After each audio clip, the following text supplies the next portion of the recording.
I thank His Excellency, Mr. Mustafa, for his statement. I now give the floor to the representative of Israel. Thank you, Mr. President. First, we cannot overlook Hezbollah's recent actions. Since October 8, Hezbollah has launched over 9,000 rockets, more than 1,000 anti-tank missiles, and hundreds of explosive UAVs at Israeli civilians. While we are interested in a diplomatic solution, we will take all necessary measures to ensure the safe return of the 70,000 internal refugees to their homes. It is time to hold Iran and its proxy accountable and take decisive action. Esteemed colleagues, this is now our 5th meeting in the span of just 12 days. How long will we repeat these debates? It is time for this Council to break free from this gridlock and regain a semblance of productivity. We sit here today just 10 days from 1 year commemoration of the October 7th massacre, a day forever etched in the hearts of every Israeli. Over 1,200 innocent lives were brutally taken in a single day. People were torn from their homes, bound and burned alive in their final moments. More than 100 hostages remain in Hamas's grasp, enduring unimaginable cruelty. Recently, the bodies of 6 hostages were found brutally murdered just before rescue. The conditions they endured, starvation, suffocation, and deprivation, is a testimony to Hamas's cruelty. This must be a wake-up call to the international community. Condemn Hamas and demand the immediate release of all hostages. That moment was the largest slaughter of Jews since the Holocaust. It was a defining moment, not just for us, our leaders and people, but also for the Palestinian people and leadership. That moment of October 7th, they stood at a crossroads and were faced with a choice: to stand with humanity and peace or align with barbarism and terror. In that crucial moment, after we got the news of the attack, the Palestinian Authority failed, exposing their lack of will, desire, and ability to be true partner for peace. Their failure has deepened doubt among many Israelis about the possibility of a peaceful future. Prime Minister Mustafa left, but I plan to ask him, how can you stay silent? How can you, as a proud representative of your people, remain speechless in the face of such barbarity? Why do you refuse to condemn Hamas and their atrocities? I listened very carefully to what he said. Never once he mentioned Hamas. Yesterday I listened to President Abbas in the General Assembly. For half an hour he spoke. Never once mentioned Hamas. The PA was presented with a clear opportunity to distinguish itself from Hamas and their brutality. But once again, they wasted it. They could have presented themselves to the world as a moderate, reasonable body seeking a peaceful future. However, the Palestinian Authority has no interest in that future. The late Abba Eben's word still ring true. He was Israeli PR here many years ago.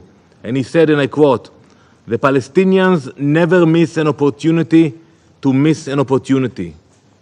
Instead of standing for peace, the PA used international diplomacy to shield Hamas. We saw it in the General Assembly. We see it every day here. Instead of confronting Hamas, the PA protected them. Unfortunately, the Palestinian Authority's failing ran even deeper. Not only have they failed to condemn terror, but they have encouraged it through words and policy. Through the vile policy of pay to slay, the PA has turned the murder of innocents into a profitable enterprise. terrorists are rewarded and their families compensated. The PA has transformed innocent Israeli blood into a form of sick currency. This is not just a betrayal of Israelis, it is a betrayal of the Palestinian people whose future is being sold off for violence. And I want to ask the distinguished minister and the Prime Minister, your government's collaboration in this violence has prolonged the conflict you claim to want to resolve. You shelter terrorists rather than condemn them. And we speak about Gaza and about the future of Gaza. And how do you expect to be part of a functional and cooperative future for Gaza when you cannot even maintain control over the areas you govern now? Look at the cities in Judea and Samaria, like Jenin and Tulkarem, which are just short rides from Ramallah, the center of the Palestinian Authority. You know as well as I do that Mr. Mustafa and Mr. Abbas and maybe Mr. Mansour, they cannot enter these areas, not anymore. They cannot go to Jenin, to Tulkarem. Your security forces refuse to confront the radical armed terrorists who are quickly seizing control. You have given over these cities and many more into the ruling hands of terrorist monsters. How can you expect to govern Gaza when you have allowed terrorist strongholds to flourish in your backyard? The international community must ask itself, how can the PA possibly be trusted with Gaza's future? Let me be clear. Israel will not stand by as terror spreads. There will be no safe haven for terrorists in Judea and Samaria or Gaza.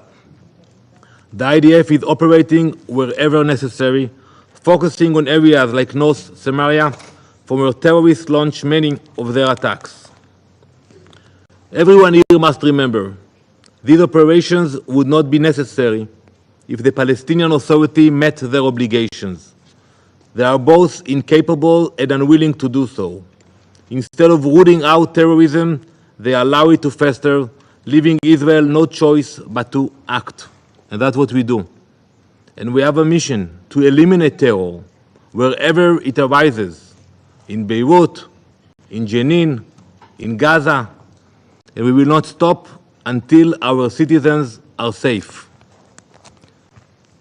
Distinguished colleagues, while Israel fights a war it did not seek, we have made every effort to protect Gaza's civilian population. Despite relentless attacks, we have ensured that humanitarian aid continues to flow.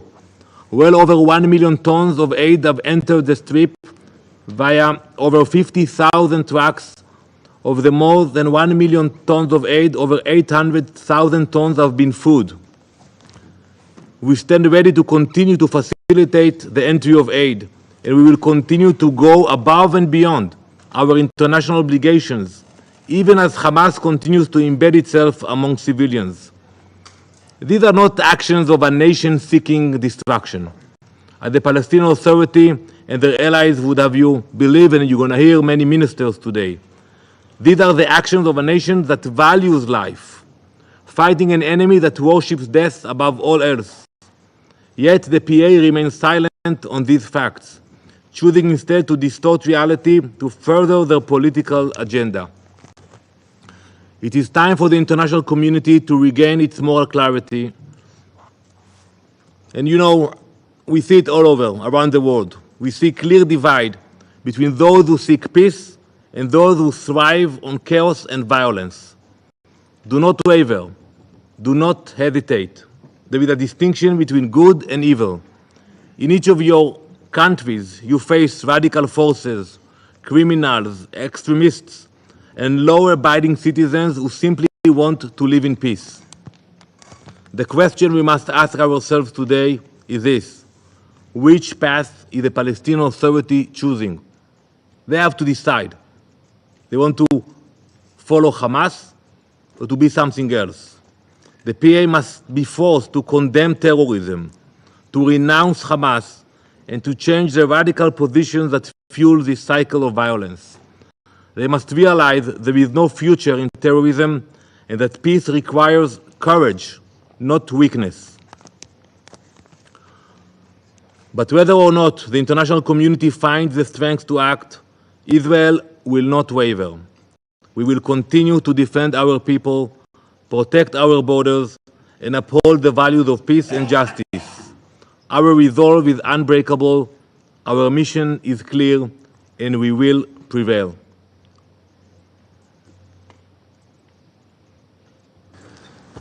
I thank the representative of Israel for his statement. I shall now make a statement in my capacity as the Prime Minister of the Republic of Slovenia. I want to start by thanking the Secretary General for his briefing and recognize a number of high-level participants at this meeting. Excellencies, after this week's debate on leadership for peace, I'm convinced that making a daily choice for peace is also a sign of courage. To ensure peace in the region, we must make tangible and bold steps to protect the two-state solution. I'm not talking about an empty slogan. We need courage from leaders in the region and from this Council to change the trajectory we are facing. Facts on the ground are making the prospects for a two-state solution almost non-existent. Firstly, I agree we can no longer stand idle. Every single leader must contribute. It has been almost a year of the war in Gaza, a year of hostages kept in the tunnels, a year which brought suffering, killing, and destruction. And this is in addition to decades of suffering, killing, and destruction of the entire occupied Palestinian territory. Many of us around the table have stepped up our efforts to ensure humanitarian assistance and contribution to different organizations, provided glimpses of humanity to the people in Gaza, including UNRWA. Merely humanitarian efforts are not enough. We need concrete political signs. Slovenia recognized State of Palestine this June, and I call on the others to do the same. The recognition of Palestine is an extremely important political sign and a message of encouragement for the Palestinians in their struggle for statehood. We must support initiatives empowering the Palestinian Authority government to take control over the entire Palestinian state and regain trust of the Palestinian people. Secondly, we must work together. This Council has adopted numerous resolutions on this conflict, including 4 on this war. ICJ has been clear in its provisional measures and its latest advisory opinion. Occupation must end. Practices and policies such as illegal settlements, settler violence, and human rights violations must end. This Council must be united and adamantly clear in its call for immediate implementation of its resolutions and decisions of ICJ. There should be no double standards and selectivity. If only one of us is not protected by the international law, none of us can no longer rely on it. Thirdly, we must act to prevent peace in the region slipping away. We can no longer express our concern about the potential regional spillover. However, the spiral of violence has gradually become more complex. This week, and in the last days, we have seen an enormous escalation in Lebanon. Attacks must cease. We call for restraint of all actors and respect of international law. The Council must clearly respond to this threat to international peace and security. We cannot let another Gaza happen. Lebanon is a further sign that we urgently need to deliver on the ceasefire deal. Fourth, we must not forget about the West Bank and East Jerusalem. As the world focuses on Gaza, the situation in the West Bank and East Jerusalem has reached a boiling point. Israeli dehumanization of Palestinians has reached a new height. The number of Palestinian children in the West Bank alone who have been killed by Israeli forces nearly tripled in a year. Death toll in the West Bank since October 7 is the highest in the last 15 years. There is a dramatic increase in the intensity of settlement expansion, which involves numerous human rights violations. Excellencies, standing for peace cannot be in the form of hatred, escalation, provocation, occupation, or terrorism. Standing for peace is through normalization of ties, negotiation in good faith, equality, and respect for international law. Only a just solution of two states, Israel and Palestine, side by side in peace and security, can turn a new page for the security and prosperity of the region. And what is this Council doing? Definitely not enough. I have therefore instructed our ambassador to the Security Council, to the United Nations, to start consultations on a possible new humanitarian resolution on Palestine. Thank you.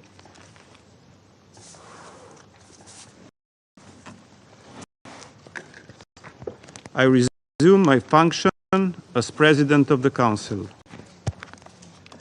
I now give the floor to His Excellency, Mr. Wang Yi, Member of the Political Bureau of the CPC Central Committee and Minister of Foreign Affairs of the People's Republic of China. 主席先生、秘书长先生、各位同事，中方欢迎阿拉伯国家提议召开安理会中东问题高级别会议。当前形势之下，召开今天的会议十分重要，也十分必要。感谢格罗布总理主持今天的会议，我们都认真听取了古特雷斯秘书所做的通报，对秘书长先生以及联合国方面的斡旋，以及促进中东和平所做的努力，我们表示赞赏。主席先生，本轮巴以冲突已经延续了300多个日夜，人道危机前所未有，战争惨剧骇人听闻，加沙民众惨遭轰炸、封锁，饱受饥饿、疾病折磨，4万多平民失去生命，100万人被迫流离失所，妇女和儿童首当其冲。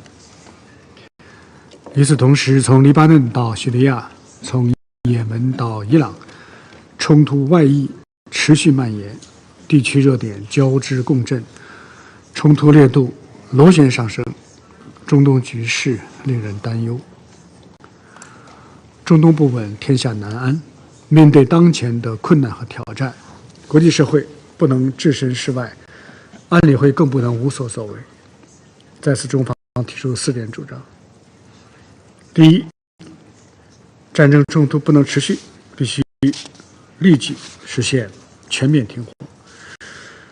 战争多延续1天，就会有更多的平民罹难，家庭破碎；冲突多蔓延1域，就会有更多的危机外溢，仇恨衍生。要以最大的紧迫感推动加沙永久停火、全面撤军。冲突当事方要全面落实安理会有关决议，尽快做出停火决断，不要再采取加剧紧张局势的冒险行动。对当事方有重要影响的国家，也要拿出真诚、负责任的态度，为平息战火发挥更多建设性的作用，切实管控和防止危机的外溢。当前黎以局势令人担忧，黎巴嫩的主权应当得到维护，黎巴嫩人民的安全应当予以保护。中方反对一切滥用武力、加剧地区紧张的行动，谴责一切伤及无辜平民的行为。我们敦促有关方面立即采取措施，防止局势进一步恶化，避免造成更多的人员伤亡。第二，8人之8不能背离，必须携手推进战后治理。加沙曾是多元文明的交汇点，如今却被战火吞噬，遍地残垣，满目苍夷。要坚持8人主导、8人所有、8人之8的原则，统筹推进加沙的战后治理。要鼓励巴勒斯坦各派落实好关于结束分裂、加强巴勒斯坦民族团结的北京宣言，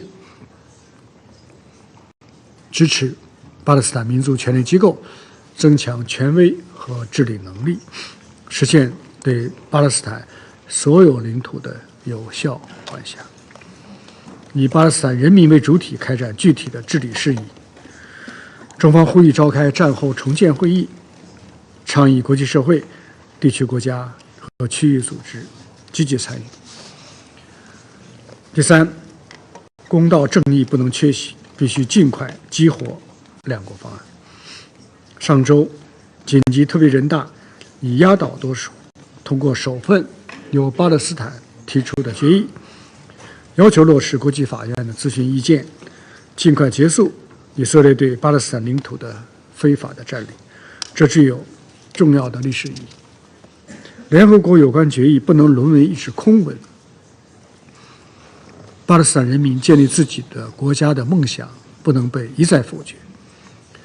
中方敦促有关当事方立即全面落实联大决议要求，履行应尽的国际义务。安理会应支持巴勒斯坦成为联合国正式会员国，为落实两国方案做出新的努力。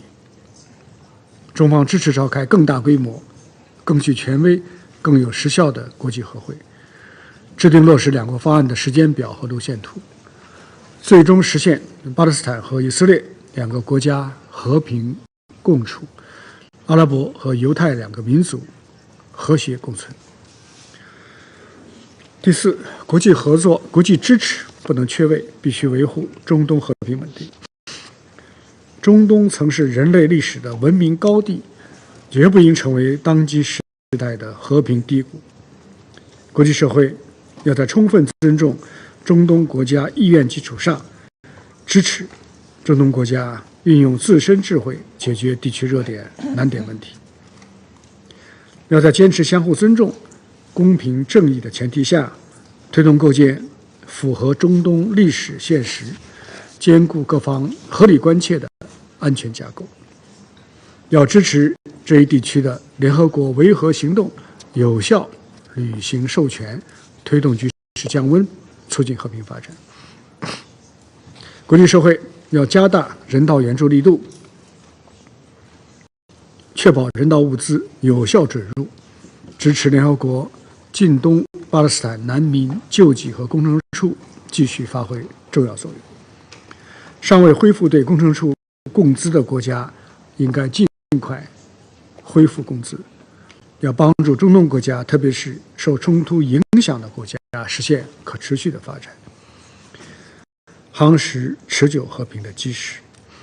要抵制外部施压干预，让中东摆脱冲突对抗的阴霾。主席先生，中国是中东国家的战略伙伴，始终是中东和平的建设者、中东稳定的促进者、中东发展的贡献者。中国从不干涉中东国家的内政，从不在中东地区圈化势力范围，从不利用热点问题谋求地缘私利。我们所做的一切，都是为了推动中东地区恢复和平稳定，支持中东国家实现稳定繁荣，帮助中东人民过上幸福生活。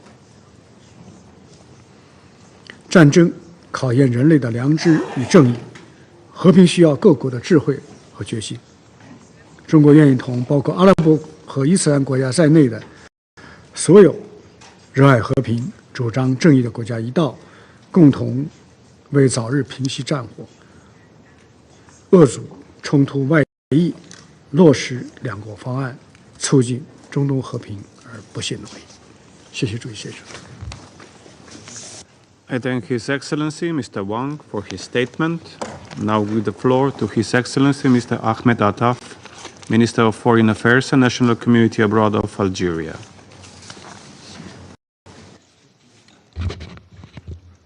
شكرا لكم السيد الرئيس على استجابتكم الكريمة لطلبنا بعقد هذا الاجتماع، والشكر موصول كذلك للسيد الأمين العام أنطونيو غوتيريش على إحاطته الدقيقة والمعبرة حول الملف الذي يشغلنا اليوم. لقد بادر وفد بلادي بطلب تنظيم اجتماعنا هذا لتسليط الضوء مرة أخرى على المسؤولية الملقاة على عاتق مجلس الأمن تجاه ما تشهده غزة من إبادة جماعية متواصلة منذ ما يقرب العام كاملا، وتجاه ما تشهده منطقة الشرق الأوسط راهنا من تصعيد إسرائيلي خطير ينذر بنشوب حرب إقليمية شاملة قد تعصف بأمن واستقرار الجميع. إنها مسؤولية قانونية وسياسية وأخلاقية وإنسانية لمجلسنا أمام هول الجرائم الإسرائيلية بحق الفلسطينيين وبقية شعوب ودول المنطقة. وإنها أيضا مسؤولية راسخة لمجلسنا لا تقبل التبرير لعدم الالتزام بها تحت أي ظرف من الظروف، ولا تقبل التملص منها تحت أي ذريعة من الذرائع. وإنها أخيرا مسؤولية ثابتة لمجلسنا لا تتقادم ولا تسقط في ظل العجز الذي أصاب الهيئة المركزية هذه وشل من قدرتها على الاهتداء إلى سبل إنصاف الشعب الفلسطيني وإحقاق حقوقه. لقد التأم مجلسنا هذا عشرات المرات منذ بدء العدوان الإسرائيلي الغاشم على غزة، وقد أسفرت هذه الاجتماعات بعد طول مداولاتها وتعسر مفاوضاتها إلى اعتماد قرارين وحيدين يطالبان بوقف إطلاق النار في هذه الأرض الفلسطينية الجريحة، وهما القراران اللذان لم يعر لهما الاحتلال الإسرائيلي الاستيطاني أي اعتبار ولا أدنى تقدير ولا أقل احترام، بل على العكس من ذلك تماما راح يمعن في جرائمه الشنعاء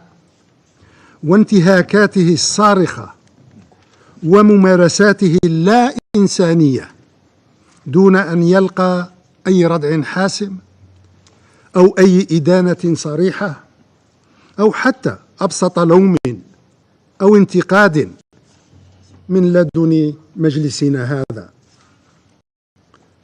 وها نحن نقف اليوم على التداعيات الكارثية الناتجة عن إطلاق العنان للاحتلال الإسرائيلي والتساهل مع ممارساته الإجرامية وصرف الأنظار عن مخططاته التوسعية والتدميرية والتخريبية. فبعد أن كنا نرقب تطورات حرب الإبادة في النطاق المحدود لقطاع غزة، أصبحنا لا ندري أين نوجه اهتمامنا في المرحلة الراهنة بين امتداد هذه الحرب إلى الضفة الغربية، وبين التصعيد الإسرائيلي في المنطقة بأكملها من اليمن إلى سوريا إلى إيران وصولا إلى لبنان، أين ارتفعت جرائم الاحتلال منازل ودرجات. وبالفعل فإن ما تم اقترافه من جرائم في غزة منذ عام وفي لبنان راهنا يصعب نعته دبلوماسيا أو سياسيا أو قانونيا، فهمجية هذه الجرائم وصلت إلى حدود ما هو لا حضاري ولا أخلاقي ولا إنساني. لقد أقام مجلس الأمن الدنيا وأقعدها في مواقف سابقة لا ترقى أن تشكل قطرة من بحر الانتهاكات الإسرائيلية لكافة الأعراف والمواثيق الدولية. ولقد لجأ مجلسنا هذا إلى الفصل السابع من الميثاق لفرض الحظر والعقوبات في حالات أقل بكثير مما يحدث في غزة وفي لبنان وفي سائر الجوار الفلسطيني فداحة وخطورة وجسامة.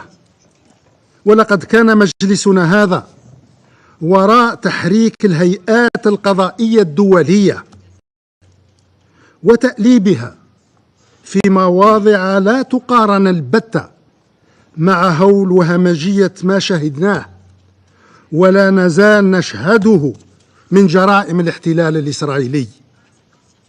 إننا وإذ نستعرض تجارب المجلس السابقة في التعامل الحازم والصارم مع عدم احترام قراراته الملزمة، نجد أنفسنا أمام جملة من التساؤلات التي تطرح نفسها بكل إصرار وإلحاح.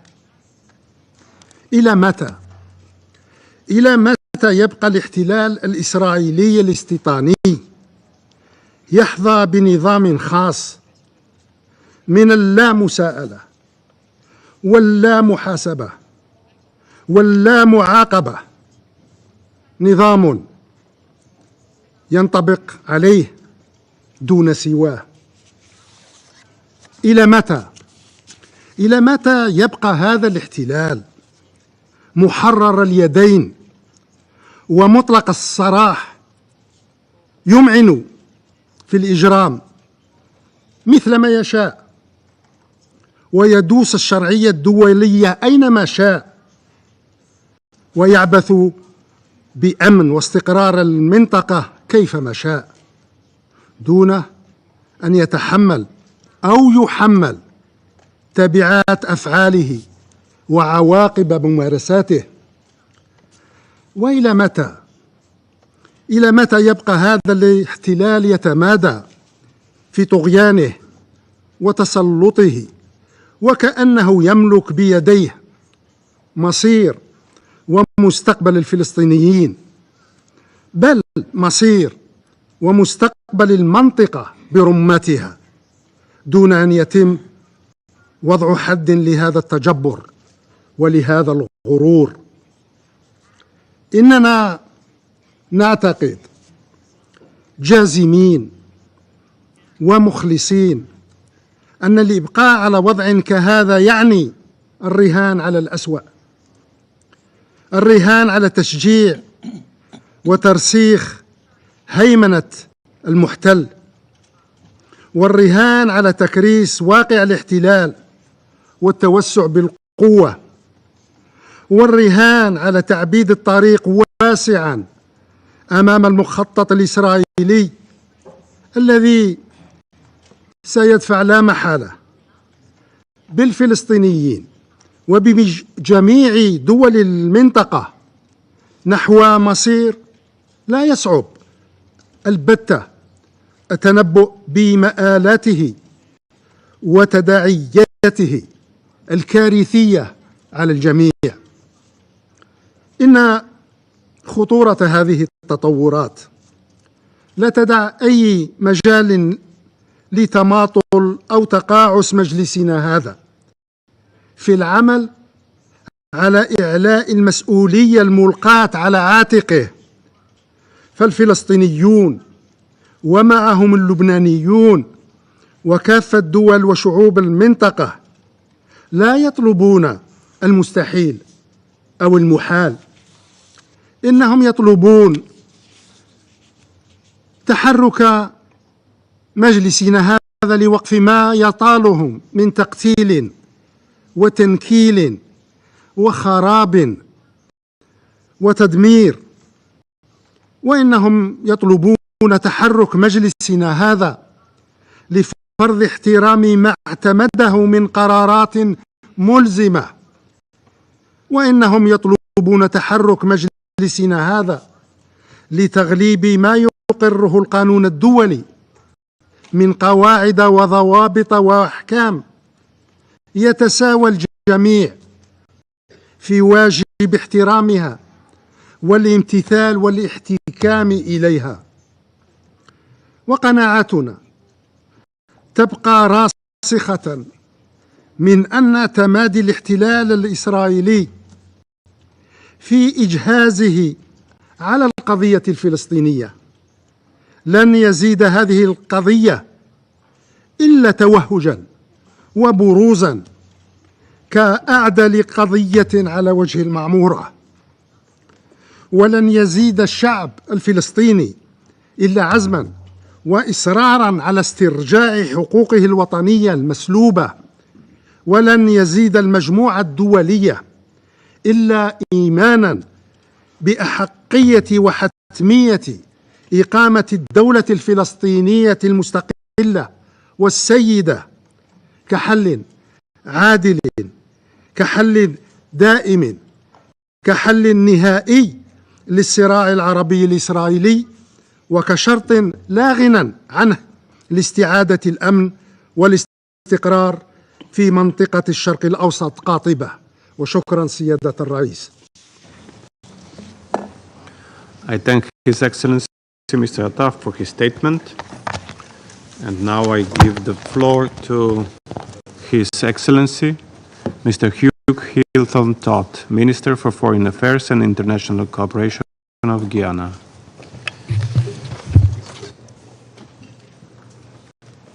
Thank you. Thank you, Mr. President.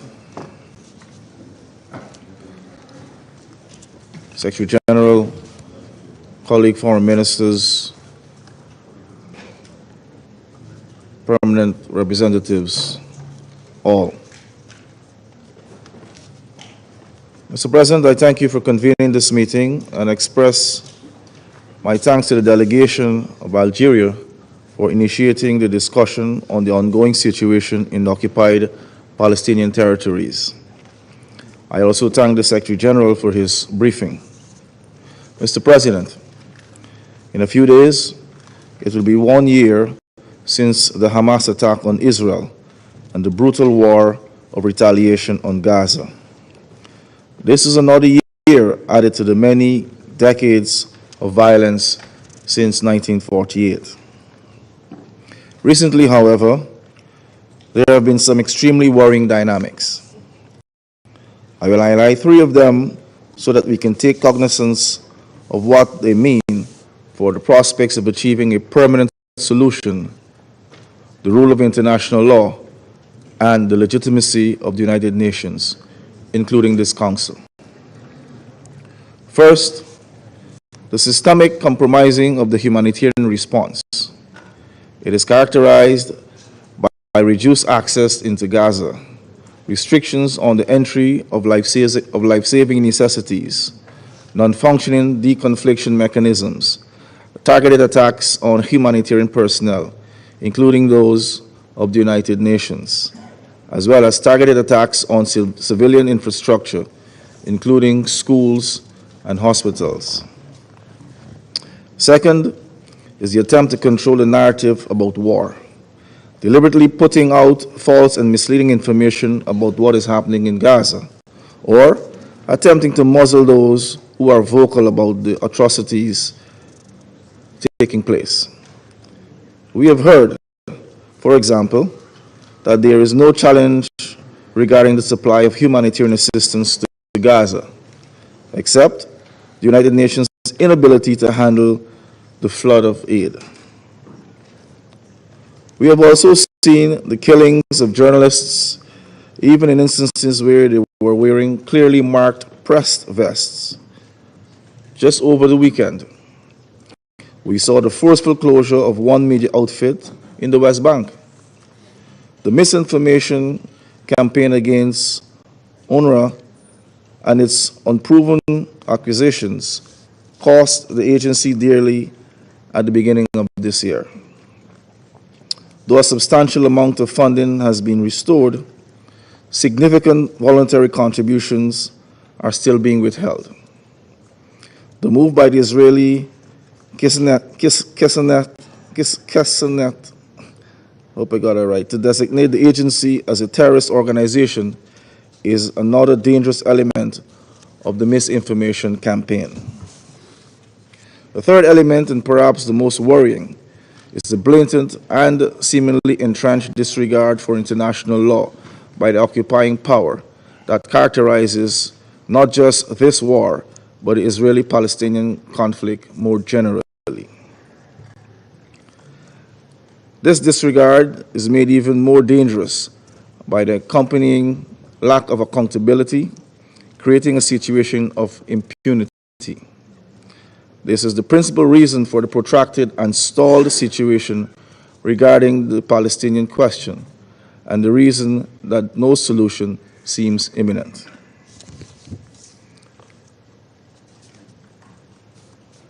Mr. President, I conclude with three appeals.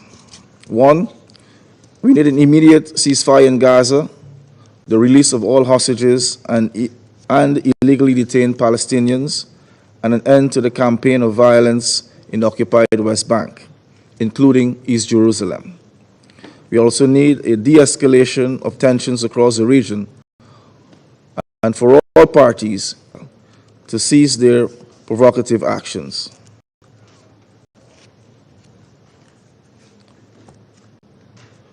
Two, we need concerted international efforts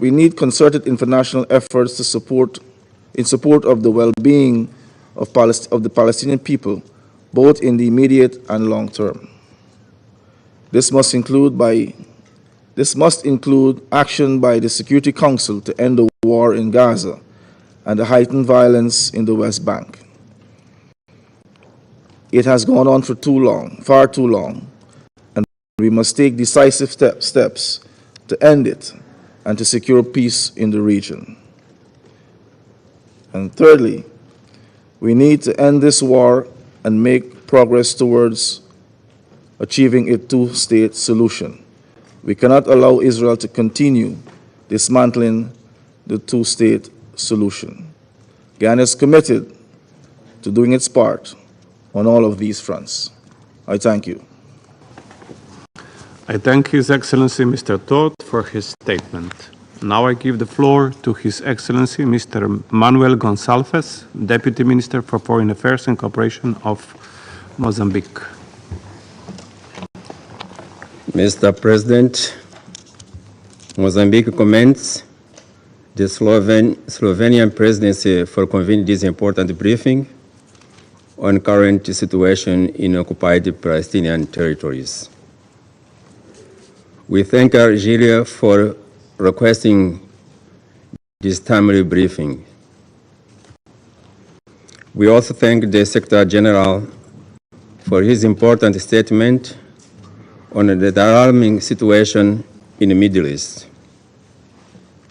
Mr. President, the situation in Gaza and the occupied Palestinian territories remain critical.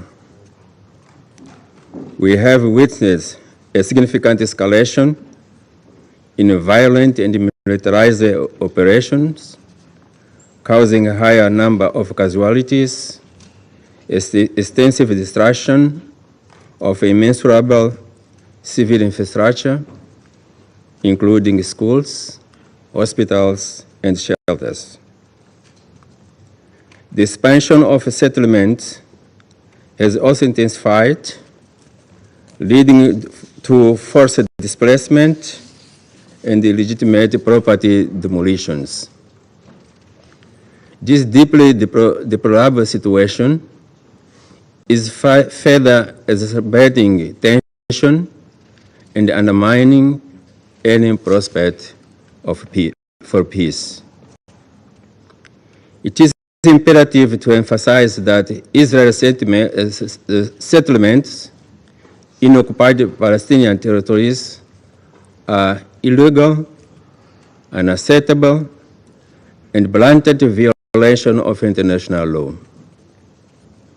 The International Court of Justice has underscored that these settlements and the associated police amount to de facto annexation and systematic discrimination against Palestinians. We urge the government of Israel to hold accountable any individuals and entities responsible for violence against civilians in the West Bank. Mr. President, given the grave situation prevailing in Gaza Strip and West Bank, we reiterate our call for immediate ceasefire, release of hostages and all other captive, safe and conditional humanitarian access, ensuring that aid reaches those in need without restriction. It is crucial for the international community and the Security Council in particular to continue to pursue diplomatic solutions, especially as the regional spillover becomes an unfortunate reality in the Middle East. Mr. President, we commend the completion of the first round of a polio vaccination campaign in Gaza.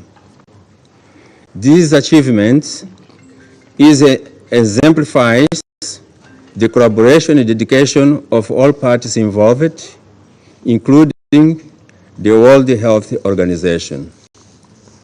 We urge all parties to show the same spirit of cooperation and guide the facilitation of second round of vaccination planned for October and any other humanitarian assistance.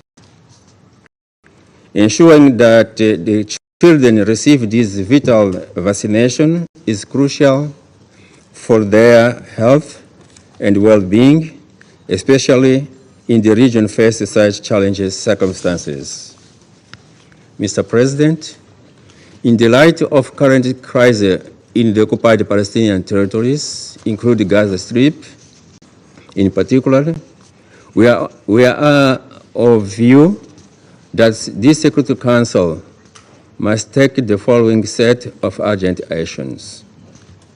1, call for direct dialogue between the parties.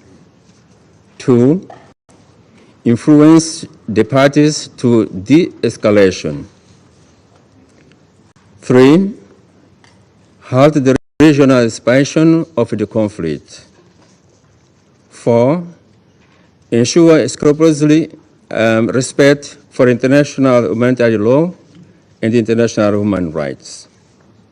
Mozambique extended its appreciation and encouragement to UN members, humanitarian workers, regional organizations for their tireless contribution to peace and security in Gaza Strip.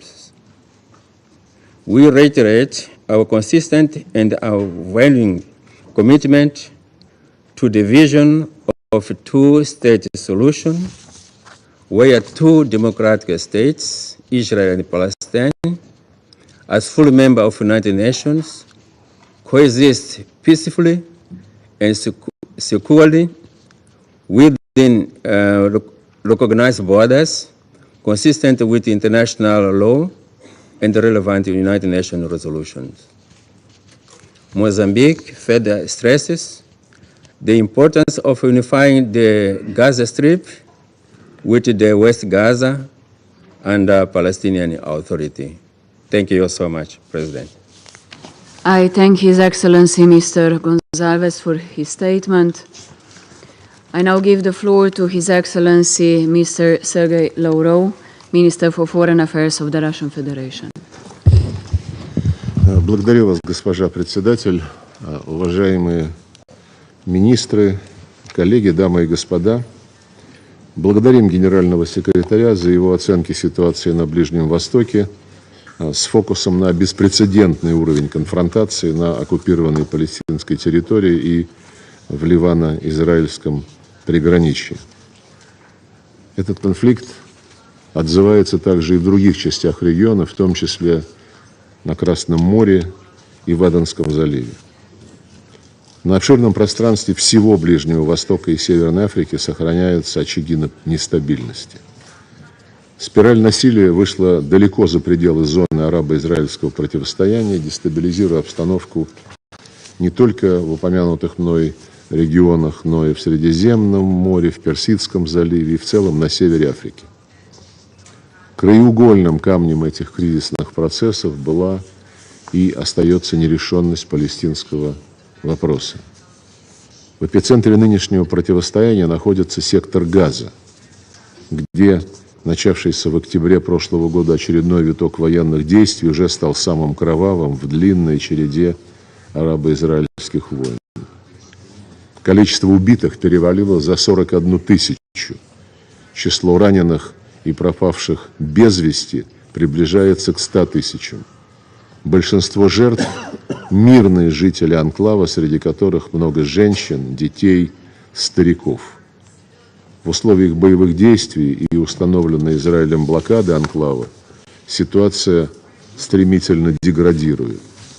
Сектор стал самой большой тюрьмой под открытым небом, из которой людям невозможно бежать. По словам главы Международного комитета Красного Креста госпожи Сполярич, израильская военная операция полностью изменила саму концепцию конфликта в сторону, цитирую, дегуманизации и лишения мирных жителей человеческого достоинства. Хочу, чтобы все помнили нашу неизменную позицию. Нет никаких оправданий теракту 7 октября, но подвергать коллективному наказанию всех палестинцев неприемлемо. Я упоминал цифры погибших мирных граждан. 41 тысяча за год после 7 октября. Это в 2 раза, в 2 с лишним раза больше, чем число гражданских жертв с обеих сторон конфликта на Украине за 10 лет после кровавого госпереворота в феврале 2014 года. За 1 год убито палестинцев в 2 раза больше, чем за 10 лет гражданские жертвы понесены с обеих сторон на украинском направлении. Несмотря на то, что Совет Безопасности и Генеральная Ассамблея приняли несколько резолюций с призывом прекратить огонь и наладить устойчивый гуманитарный доступ в Газу, операция израильской армии продолжается. 10 дней назад Генеральная Ассамблея одобрила резолюцию в поддержку консультативного заключения Международного суда, в котором недвусмысленно говорится о незаконном характере израильской оккупации палестинских земель и необходимости ее прекращения. Подавляющее большинство членов Совета поддержало данную инициативу, направленную на достижение справедливого и долгосрочного урегулирования палестино-израильского конфликта и реализацию права палестинцев на создание собственного независимого государства в границах 1967 года со столицей в Восточном Иерусалиме. На этот счет есть недвусмысленные решения ООН, и наша общая задача – обеспечить их выполнение. Неурегулированность палестино-израильского конфликта оказывает дестабилизирующее влияние, как я уже сказал, на весь регион. Беспрецедентный по своей ожесточенности и разрушительным последствиям кризис вокруг Газы стал катализатором резкого обострения Ливано-израильской конфронтации. А кадры с продолжающимися обстрелами вдоль голубой линии и вглубь территории Ливана и Израиля облетели уже весь мир. Ближний Восток вновь оказался на грани большой войны, которую, как представляется, кое-кто очень и очень хочет. Только 23 сентября в результате масштабных израильских бомбардировок на территории Ливана погибло по меньшей мере 558 человек, включая 50 детей и 94 женщины. Более 1600 получили ранения. По словам представительства ЮНИСЕФ в Ливане, за один день в этой стране убито больше, чем за последние 11 месяцев. В числе убитых и 2 сотрудников Управления Верховного комиссара по делам беженцев. Десятки тысяч людей были вынуждены покинуть свои дома. Решительно осуждаем действия израильской стороны, грубо нарушающие суверенитет дружественного нам Ливана. Неизбирательные атаки, жертвами которых становятся гражданские лица, категорически недопустимы. Путь войны, который избрал Западный Иерусалим, не поможет ему вернуть внутренне перемещенных лиц на север страны и не обеспечит безопасность в Ливано-израильском приграничье. Об этом говорит и опыт израильской кампании 2006 года, когда даже весь арсенал самой продвинутой боевой техники и оружия не помог Израилю достигнуть поставленных задач. Необходимо немедленно остановить раскручивание спирали насилия, пока ситуация окончательно не вышла из-под контроля, чего, как я уже сказал, кое-кто очень сильно хочет и пытается спровоцировать большую войну. Призываем к немедленному прекращению боевых действий, что предотвратило бы дальнейшее кровопролитие и создало бы условия для политико-дипломатического урегулирования. Как я понимаю, буквально сегодня был отдан приказ бомбить Бейрут. Мы последовательно и неизменно исходим из необходимости полного и комплексного выполнения резолюции Совета Безопасности 1701, в которой прописаны как обязательства Израиля по прекращению всех наступательных военных операций, выводу своих вооруженных сил из Южного Ливана и прекращению оккупации ливанских земель, так и обязательства Хезболлы по отводу всех формирований к северу от реки Литани. Со своей стороны мы прилагаем активные дипломатические усилия для деэскалации ситуации, предотвращения самого катастрофического сценария, готовы к координации с международными региональными партнерами в этих целях. Исходим из того, что безопасность любого государства не должна обеспечиваться за счет ущемления безопасности других. Выражаем полную поддержку временным силам ООН в Ливане, которые играют стабилизирующую роль на голубой линии. Именно присутствие миротворцев долгое время снижало риски начала полномасштабной вооруженной конфронтации. Необходимо неукоснительно обеспечивать безопасность голубых касок. Госпожа председатель, Совет Безопасности не просто площадка для обмена мнениями по наиболее острым глобальным вопросам. Это еще и главный орган по поддержанию международного мира и безопасности, орган, у которого есть целый ряд проверенных временем инструментов, позволяющих добиваться выполнения своих решений. Члены Совета должны поставить интересы народов Палестины и Израиля выше узкокорыстных политических расчетов отдельных деятелей и потребовать немедленного прекращения огня, освобождения всех незаконно удерживаемых лиц и обеспечения полноценного и беспрепятственного гуманитарного доступа. К нарушителям резолюции Совета Безопасности должны применяться строгие меры, без чего наши решения и дальше будут оставаться на бумаге. Хотел бы отдельно обратиться к представителям Соединенных Штатов. Выбор за вами: либо и дальше блокировать работу Совета Безопасности, либо встать на сторону мира, на сторону международного сообщества и потребовать прекращения войны. Без вашей всесторонней поддержки Израилю конфликт может быть прекращен быстро и эффективно.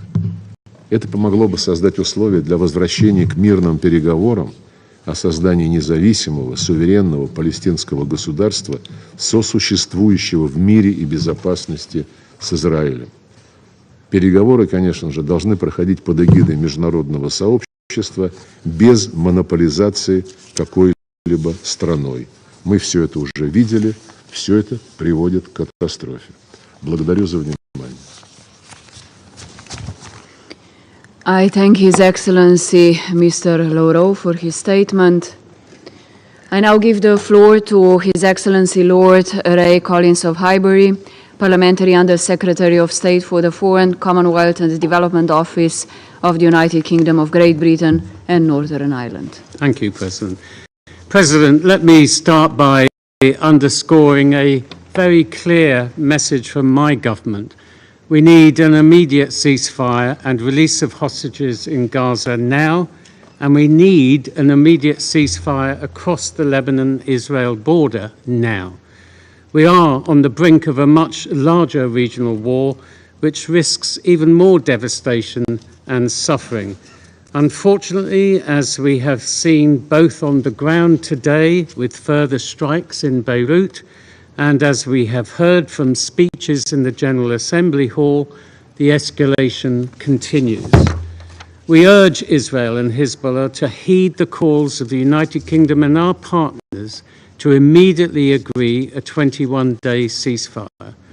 Calm heads must prevail to end this cycle of violence. President, today's meeting was called to focus on the dire situation in the occupied Palestinian territories. Almost 1 year into the conflict, 41,000 Palestinians have been killed, and hundreds of thousands of innocent civilians lack access to clean water and sanitation, facing the threat of disease and famine. And 101 hostages are still held by Hamas in horrific conditions, as Israel and its people continue to reckon with the aftermath of the worst terrorist attack in history. It is clear that there can be no military solution to this conflict. Israel and Hamas must agree a deal urgently. In the meantime, Israel must fulfill its commitment to flood Gaza with humanitarian aid. Sadly, this has not yet materialized. Ahead of a winter, Israel must ensure that the right supplies and equipment can enter Gaza to protect vulnerable families. And it must ensure it complies with its obligations under international humanitarian law to protect civilians. Only last week, over 200 Palestinians were killed in Gaza, and many continue to live under a relentless barrage of attacks, unsafe in the shelters where they seek refuge. The United Kingdom is also deeply concerned by the situation in the occupied West Bank. We call on Israel to exercise restraint, adhere to international law, and clamp down on actions of those who seek to inflame tensions. The closure of Al Jazeera's offices in Ramallah by the IDF is contrary to the democratic principles that Israel is rightly proud of. Media freedom and security of journalists must be respected. President, without a revitalized political process towards a two-state solution, we will not achieve a sustainable peace. We need galvanized international efforts to this end and to realize a safe and secure Israel alongside a safe and secure Palestinian state. This must include the reunification of Gaza and the West Bank, including East Jerusalem, in line with 1967 borders and under the effective control of the Palestinian Authority. President, planning for Gaza's future must also put Palestinians at the center of governance, security, recovery, and reconstruction efforts. This is the only way to deliver a lasting stability. Together, we must stop the region slipping into a deeper crisis and pull it back on the path towards a peaceful future. Thank you. I thank His Excellency Lord Collins of Highbury for his statement. I now give the floor to the representative of the Republic of Korea.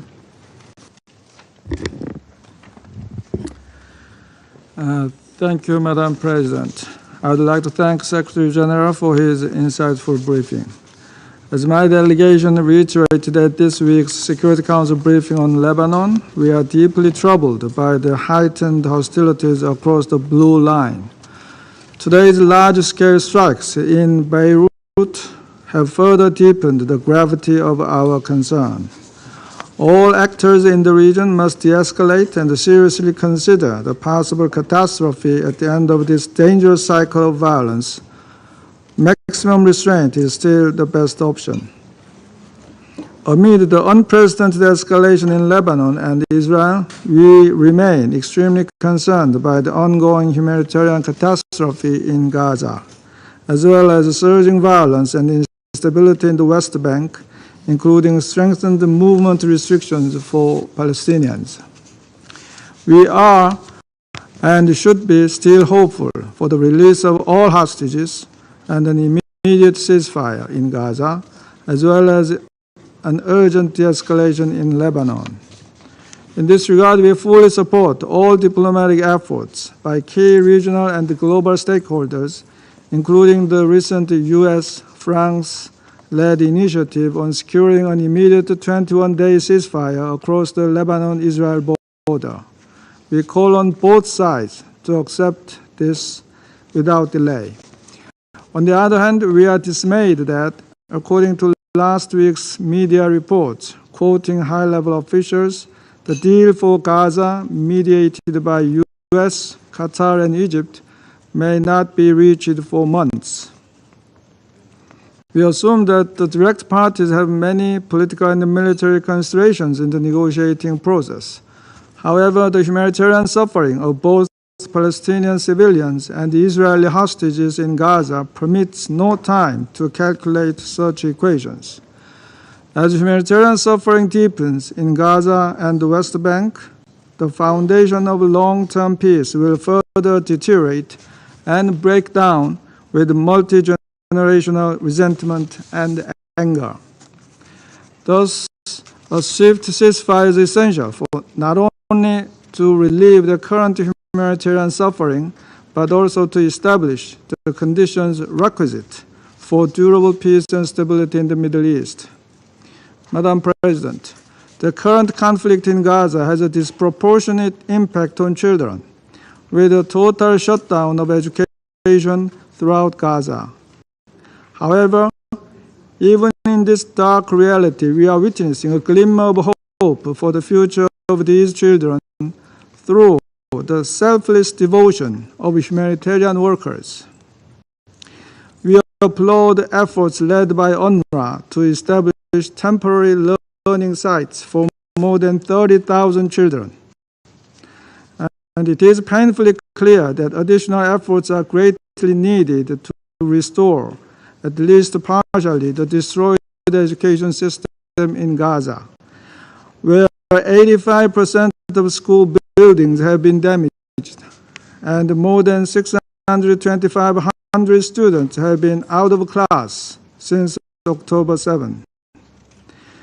Education is not only a fundamental human right enshrined in the Universal Declaration of Human Rights, but also a crucial base to construct a brighter future and to cut the multi-generational inheritance of resentment and mistrust, both in Palestine and Israel. In this connection, we urge Israel to stop all strikes on schools. International humanitarian law must be upheld everywhere and at all times, and all parties must comply with their obligations. Children and schools must be protected for the sake of Gaza's future and for long-term peace in the Middle East and beyond. Madam President, Yesterday's informal interactive dialogue between this Council and the Arab League provided a timely opportunity to listen to the sincere ideas and common vision of the Arab League. We appeal to all players in the region, including Israel and non-state actors, to pay heed to these strong calls from their neighbors. The region is tiptoeing towards even hotter flames, but there is still time to turn back and extinguish these fires through reinvigorated diplomacy and implementation of relevant Security Council resolutions. I thank you, Madam President. I thank the representative of Republic of Korea for their statement.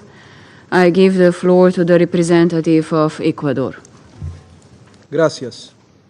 Señora Presidenta, saludo y agradezco al Secretario General por su informe en esta reunión convocada para abordar la situación en el territorio palestino ocupado. Colegas, sobre la situación palestina, el Ecuador ha mantenido históricamente una posición de respaldo a una solución política negociada, definitiva y justa entre las partes, con la existencia de dos estados, Palestina e Israel, sobre la base de las fronteras de 1967 y de las resoluciones relevantes, entre ellas la 2334, adoptada en el 2016 por este Consejo, precisamente sobre el territorio palestino ocupado.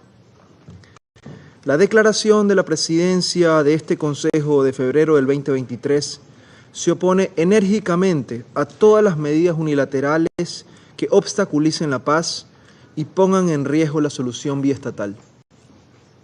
Entre estas medidas están la construcción y expansión de asentamientos, la confiscación de tierras, la pretendida legalización de asentamientos de avanzada, la demolición de viviendas y el desplazamiento de civiles. Señora Presidenta, el Ecuador mantiene relaciones amistosas con el Estado de Israel y conserva un histórico compromiso con el derecho del pueblo israelí a vivir en paz y con seguridad. Por ello, desde el 7 de octubre pasado, mi país ha reiterado en numerosas ocasiones su más enérgica e inequívoca condena a los ataques terroristas perpetrados por Hamás, así como sus condolencias a las familias de las víctimas de estos actos atroces y su solidaridad con el pueblo de Israel. La humanidad debe de rechazar estos actos. Justificarlos abre el camino para la justificación de otras atrocidades. Todos los rehenes tomados por Hamás deben ser liberados inmediatamente, sin condición alguna. Empero, desde ese día se han producido miles y miles de dolorosas muertes de civiles en Gaza, entre ellos mujeres y niños. La solidaridad del Ecuador está también con sus familias y su pueblo. No hay justificación alguna para causar dolor y muerte a la población civil, tampoco para usar civiles como escudos humanos. Los principios del derecho internacional humanitario deben ser respetados en todo momento y su violación acarrea graves consecuencias y responsabilidades. Ese será el primer paso para retomar la senda de la paz, iniciada por líderes visionarios y valientes cuyos pasos, lamentablemente, no hemos sido capaces de seguir. Señora Presidenta, en 1994, hace ya 30 años, el Comité Nobel noruego señalaba que, y cito, durante varias décadas, el conflicto entre Israel y sus vecinos y entre israelíes y palestinos ha sido uno de los más irreconciliables y amenazadores de la política internacional. Las partes se han causado mutuamente grandes sufrimientos. Cierro cita. El Premio Nobel de la Paz se otorgó ese año a Arafat, Pérez y Rabin por haber contribuido sustancialmente a un proceso histórico, cito, mediante el cual la paz y la cooperación pueden sustituir a la guerra y el odio. Cierro cita. Hoy enfrentamos uno de los momentos más oscuros de los últimos tiempos. Es necesario recuperar el espíritu de los acuerdos de Oslo para evitar que la guerra y el odio sigan venciendo. Tenemos que evitar que este conflicto siga acumulando décadas por conveniencia política y falta de valentía. El extremismo y la barbarie deben ser detenidos. Nuestra humanidad común tiene y debe de prevalecer. Señora Presidenta, colegas, en el Pacto del Futuro, adoptado hace apenas 5 días, todos, cito, reafirmamos nuestro compromiso de actuar con arreglo al derecho internacional, incluida la Carta y sus propósitos y principios, y de cumplir nuestras obligaciones de buena fe. Cierro cita. Cumplir efectivamente este compromiso, sin excusas ni pretextos, abrirá el camino hacia la paz. Muchas gracias. I thank the representative of Ecuador for their statement. I give the floor now to the representative of the United States. Thank you, Madam President, and thank you, Mr. Secretary General, for your briefing. Colleagues, this is a decisive moment for the region. As President Biden said earlier this week, and I quote, "All-out war is possible." But colleagues, all-out war is not inevitable. We are all too aware of the strong headwinds. However, there is still an opportunity to have a ceasefire with hostage release in Gaza and a diplomatic resolution of the conflict between Israel and Hezbollah. Doing both, alongside efforts to integrate Israel into the region, could reinforce peace and stability. And it could breathe new life into what I think we all recognize has been a lack of progress toward a two-state solution. The decision to embrace that change, to take the difficult steps necessary to achieve a more safe, peaceful, prosperous future for all, lies not in the hands of the Security Council, but in the hands of decision makers in the region. But this council can support progress in the right direction. We can create opportunities for the forces of change to ultimately triumph over the forces of violence and terrorism, division, and despair. That is what President Biden has worked to achieve this past year. This work hasn't been without setbacks, and it certainly hasn't been easy, but he believes, and I believe, that the building blocks are there. First, a 21-day ceasefire between Hezbollah and Israel, which would provide space for a diplomatic solution consistent with Resolution 1701 that pulls Hezbollah forces back from the border and allows people to safely return to their homes in both countries. We've been working tirelessly to achieve this outcome and encourage all member states to support the proposal that the United States and other countries put forward earlier this week. Second, the framework for a ceasefire with release of hostages in Gaza is endorsed by this Council in Resolution 2735, which would end the war, allow for a surge of humanitarian assistance, and set the stage for the reunification of Gaza and the West Bank under a revitalized authority. And third, the potential historic normalization agreement between Saudi Arabia and Israel, which would further bind together Israel and the Arab world and help marginalize the terrorist proxies that are funded, armed, and sponsored by Iran, sowing chaos across the region. Achieving these three steps would require political will, but would make Israel more secure. And it would create the conditions for a better future for the Palestinian people, a future in which they enjoy equal dignity and security, freedom and self-determination. Colleagues, in just 10 days, we will mark the one-year anniversary of October 7th. 1 year since Hamas killed 1,200 people, murdering their parents and parents in front of their children. 1 year since Hamas unleashed sexual violence as a weapon of war.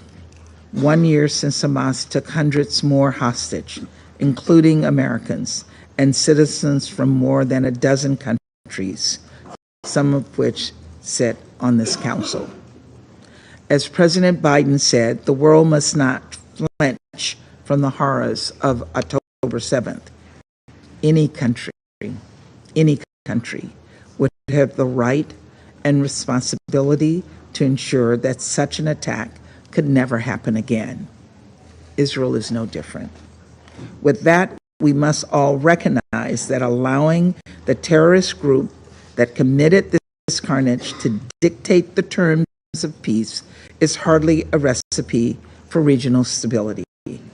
And even as we press for a ceasefire and demand that all parties to the conflict protect civilians and humanitarian personnel, we all must not forget that Hamas continues putting civilians at risk every day in Gaza. But its refusal to accept the ceasefire deal on the table, by its continued practice of hiding fighters and commanders in schools and hospitals and tunnels under civilian infrastructure. Now there are members of this council that won't even utter the word Hamas, let alone condemn its brutality on October 7th and after it. But colleagues, acknowledging that reality does not mean ignoring the plight of the Palestinian people. We mourn the tens of thousands dead, nearly 100,000 injured this past year. Nor does it relieve pressure on Israel to protect civilians. Quite the opposite. What's more, while our eyes rightfully turn to the situation in Gaza and Lebanon, we cannot forget that Palestinians living in the West Bank have been subjected to violence from extremist settlers, watching in horror as their homes are set on fire, their olive trees uprooted, their land seized for illegal outposts and settlements. Their suffering, too, matters. Their humanity, too, matters. The current situation is so very clearly unsustainable. And while I wish there was a shortcut to peace, we know that's not the case. Not in the General Assembly, and not here in the Security Council, which has repeatedly underscored that a lasting and comprehensive resolution of the Israeli-Palestinian conflict can only be achieved through direct negotiations between the parties, consistent with the principle of land for peace, previous resolutions, and international law. And so the United States will continue to oppose unilateral measures that undermine the prospects of negotiations toward a two-state solution. That includes one-sided resolutions like the one recently adopted by the General Assembly, which do little to bring Palestinians closer to a democratic state of their own. It also includes the advancement of Israel's program of settlements, which we have reiterated over and over again, hinders the prospects of peace, weakens Israel's security, and is inconsistent with international law. And it includes unilateral efforts to undercut the Palestinian Authority, whether by withholding the transfer of tax revenues owed to it under the Oslo Accords, or potentially not sustaining correspondent banking relationships between Israeli and Palestinian banks. We have been clear to Israeli officials that these relationships are necessary for preventing a deepening economic crisis in the West Bank, and that a lapse of these legitimate financial efforts would increase the risk of illicit financing, undercutting Israel's security. Colleagues, we have a shared responsibility to enable diplomacy between the parties. The 21-day ceasefire across the Israel-Lebanon border would allow negotiations toward a diplomatic solution, reducing tensions along the blue line and allowing people to return to their homes in both countries.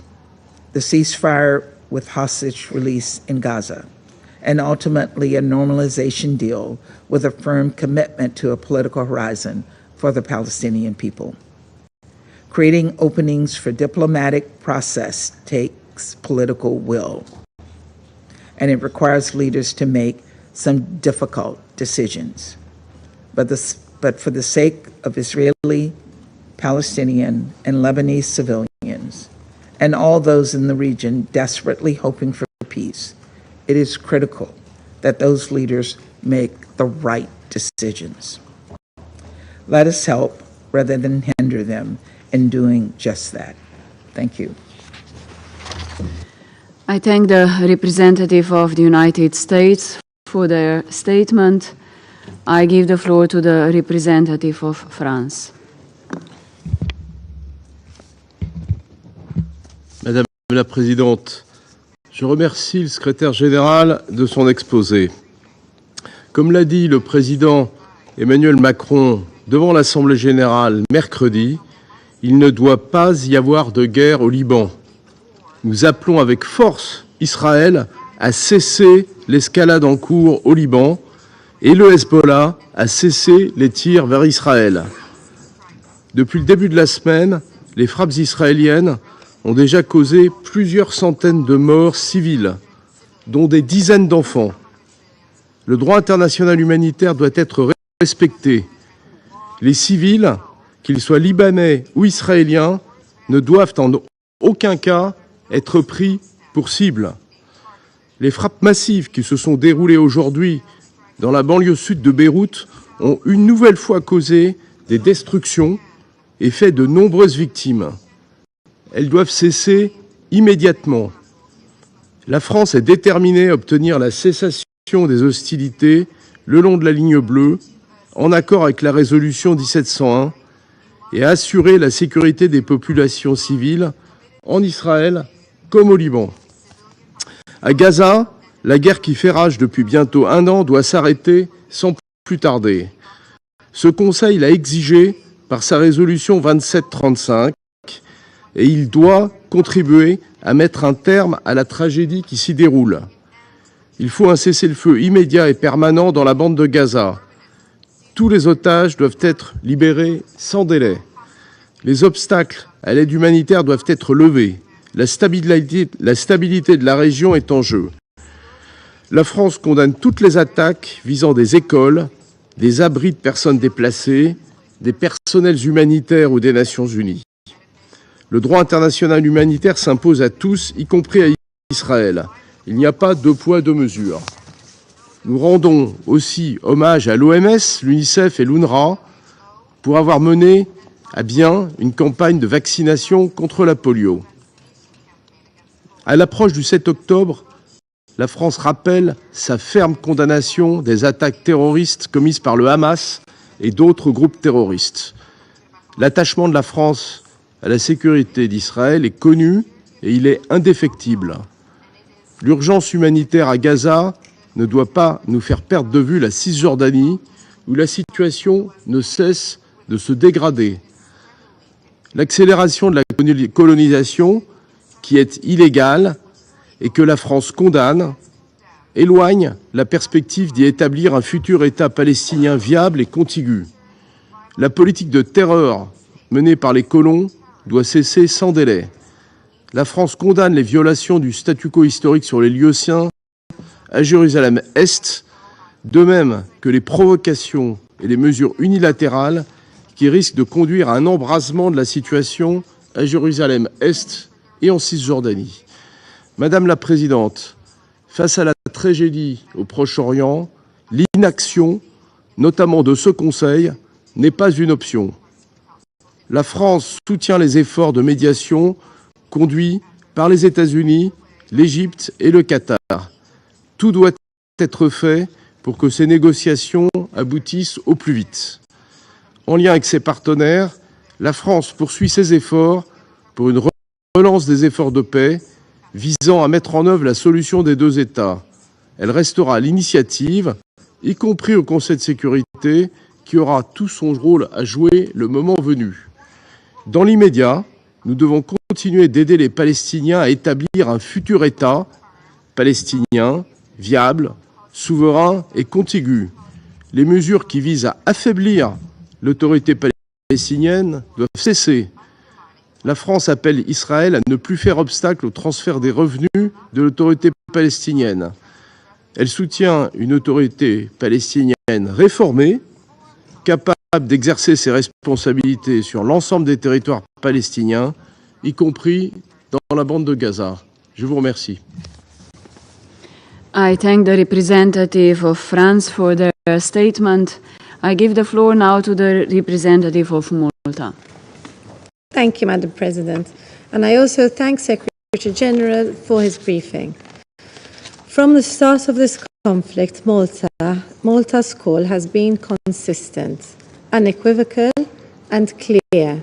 Only a permanent and immediate ceasefire in Gaza will provide the necessary environment for de-escalation. We therefore remain gravely alarmed by the situation in the occupied Palestinian territory and beyond. This has resulted in unimaginable devastation and displacement, often on multiple occasions for countless civilians. Unfortunately, the outlook remains bleak. Nevertheless, accepting the status quo is not an option. We fully support the ongoing diplomatic efforts by the US, Egypt, and Qatar towards achieving a ceasefire. This Council and the international community, too, have a critical role to play. Meanwhile, 110 hostages are still held captive by Hamas, forced to endure unimaginable conditions for almost a year. They must be released immediately and unconditionally, and reunited with their families and loved ones. At the same time, the humanitarian needs of the civilian population in Gaza are immense. More than 41,000 Palestinians, the majority of whom are women and children, have been killed. Israel's continued strikes continue to render the entire strip uninhabitable. While the UN is working tirelessly to prevent a polio epidemic, the health crisis has only deepened. Compromised hospitals suffer crippling shortages of fuel and medicine, all as acute levels of hunger persist. As children worldwide start their scholastic years, schools in Gaza continue to be attacked.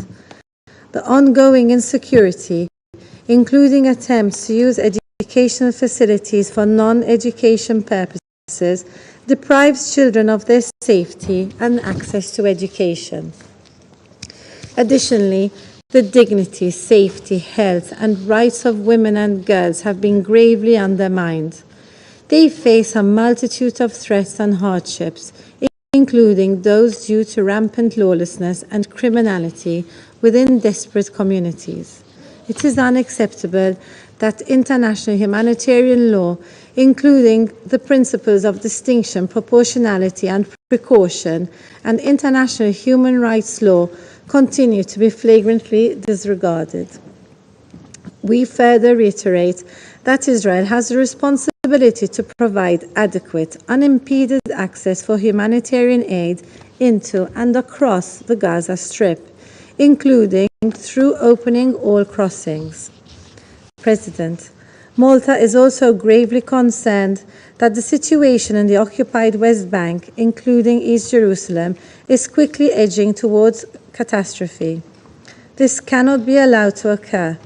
It would extinguish any remaining hope for peace. Civilian death and destruction caused by Israeli military operations and escalating settler violence, combined with demolitions, forced displacement, and intimidation, are rendering conditions unlivable for Palestinians. We reiterate that settlement activity is illegal under international law and undermines the contiguity of a future Palestinian state. In line with the ICJ advisory opinion of 19 July and the General Assembly resolution adopted last week, Israel is under an obligation to end its unlawful presence in the occupied Palestinian territory as rapidly as possible. President, as the world continues to witness unprecedented regional suffering, which has now alarmingly spilled over into Lebanon, the latest news coming out of the country is deeply concerning, and we are monitoring developments closely. we stress that further escalation will not lead to a resolution of the conflict.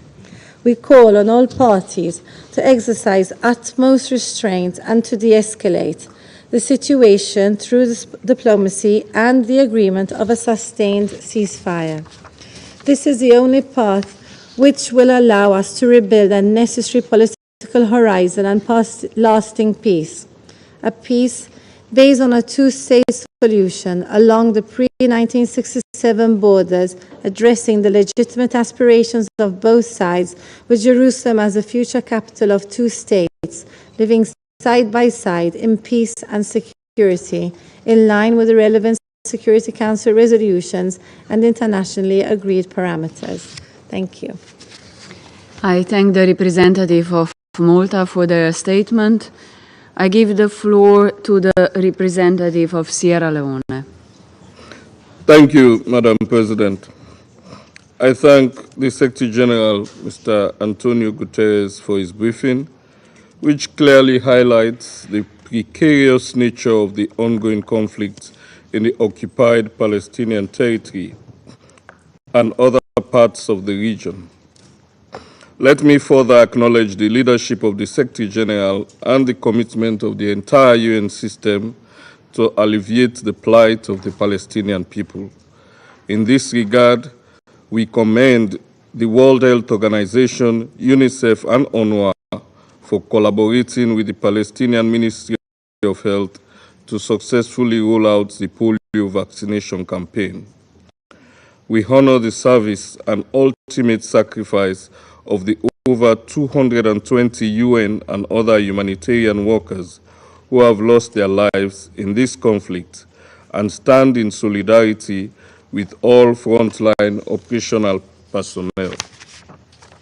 Madam President, in the briefing by the Secretary General delivered by the Chef de Cabinet on 17 July 2024, there was an urgent call for the parties to the conflict to end what the Secretary General referred to as a terrible war, quote unquote, and urged for a political solution in line with international law and relevant UN resolutions. Indeed, this war has been terrible, with far-reaching consequences for civilians that have resulted in a death toll of over 41,000 civilians, 95,818 injuries, and an estimated 1.9 million internally displaced people living in overcrowded sites. The congestion, combined with the severe shortage of water and sanitation services, has created a breeding ground for disease. We continue to be alarmed by the breakdown of law and order and the increase in the crime rate in Gaza, seriously affecting the safety and security of its citizens. Madam President, the steady rise in the violence and military operations in the West Bank by Israeli security forces and extremist settlers is dangerous and unacceptable. Israel's continued occupation and expansion policies could ignite tensions and provoke an even more deadly conflict. We urge Israel to cease all military operations in the West Bank to avoid claiming more civilian lives, destroying civilian infrastructure, and setting the stage where the two-state solution becomes untenable. We therefore condemn all attacks against civilians and call upon parties to the conflict to take immediate steps to de-escalate the situation. The latest wave of escalatory attacks between Israel and Hezbollah can only lead to a broader regional conflict as tensions continue to rise and the fighting along the Israel-Lebanon border persists. The ramp-up of activities across the region, with various parties taking offensive and retaliatory actions, is unprecedented and must immediately cease. With the protracted conflict in Gaza being our utmost priority for almost a year now, a solution to the crisis is needed more now than ever before. In this regard, let us highlight the following points. First, we emphasize the need for an urgent ceasefire in the entire region. Military operations have only inflicted damage on the civilian population, who remain prime targets and are sometimes being used as human shields. An immediate ceasefire, whether through a negotiated agreement or in response to the decisions of the Security Council, as demanded in resolutions 2728 and 2735, or whether in compliance with international humanitarian law, must be urgently implemented by the parties to the conflict. The ongoing killings of civilians are not acceptable by any standard or justification. Second, we maintain that dialogue and diplomacy must precede violence and unilateral actions. Therefore, we reiterate a call for renewed dialogue and diplomacy, which is an embodiment of our dedication to the UN Charter, to justice, and to human rights. According to the UN Charter, it is that is the United Nations, collective responsibility to save succeeding generations from the scourge of war and reaffirm our faith in fundamental human rights and the dignity of all. We urge for the resumption of negotiations and speedy conclusion of a deal that allows for the release of the remaining 101 hostages, a permanent ceasefire, and increased access to humanitarian assistance. This was the intent and purpose of Resolution 2735 of this Council. We therefore reiterate our support for the efforts of Egypt, Qatar, and the United States in this regard. Thirdly, we call for respect for international law, including international humanitarian law that will guarantee the safety and security of civilians, including humanitarian personnel. We reject indiscriminate attacks against civilians and call for accountability for war crimes. We once again draw attention of the parties to the conflicts to the various advisory opinions of the International Court of Justice, which on different occasions has clearly outlined its valued opinion on various questions regarding the Israel-Palestine conflict, not least its opinion of 19th July 2024, which concluded that the Israeli occupation of Palestinian territory is unlawful. In conclusion, Madam President, the resounding call from the international community during the UNGA 79 high-level debate this week on the situation in Gaza was for efforts to work towards the path of peace and not to give up hope for a peaceful resolution of the conflict. We therefore support the relaunch of a political process that will lead to the achievement of the two states, Israel and Palestine, living side by side in peace within secure and recognized borders.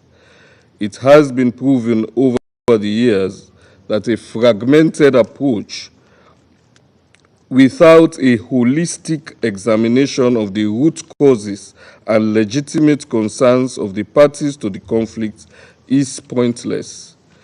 Therefore, the relaunch of a peace process must be consultative, guided by the principles of international law, the UN Charter, and all resolutions of the General Assembly and the Security Council. We must not renege in delivering peace to the children of Gaza and the future generations in the Middle East. I thank you.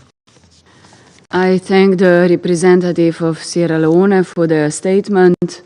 I give the floor to the representative of Japan. Thank you, Madam President. I thank Secretary General for his sobering briefings, and also I express our deep appreciation to the UN organizations and their staff on the ground for their humanitarian roles under the extremely dangerous situation. The conflict in Gaza has gone on for nearly a year. Every day brings additional suffering to both Israelis and Palestinians. Japan reiterates our strong condemnation of the brutal acts of terror, as well as the killing of hostages by Hamas and other militant groups. At the same time, an enormous number of civilian casualties caused by Israeli military operations is intolerable. The humanitarian situation is simply catastrophic, depriving the people of Gaza of their dignity. Let us be clear, hostages must be released. Civilians must be protected.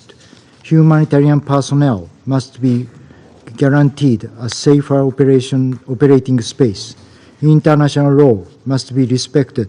And most importantly, the conflict and violence must end immediately.